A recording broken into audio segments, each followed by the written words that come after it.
Nsabimana Eric uzwi ku izina rya Zidane niwe watsinze igitego mu mukino w'umunsi wa kabiri wa shampiyona y'u Rwanda wahuzaga ikipe ya Rayon Sports ndetse n'ikipe ya Police FC. Uwo mukino warangiye ari igitego kimwe ku busa rukumbi cyabonetse ku minota 21 w'umukino.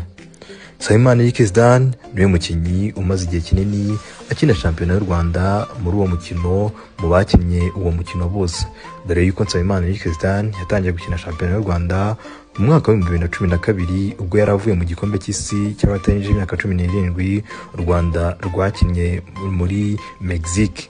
Nsabimana Eric Zidane icyo gihe yaje ahita ajya mu ikipe y'Isonga hamwe n'abandi bakinnyi benshi. Nsabimana Eric Zidane kandi niwe yahembwe nk'umukinnyi witwaye neza muri uwo mukino, man of the match.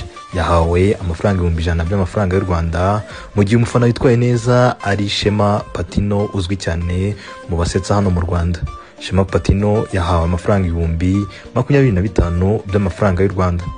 Komeze kudukurikira kuri The Drum, wandika www.thedrum.rw. Njyewe yari Mugisha Emmy Calvin.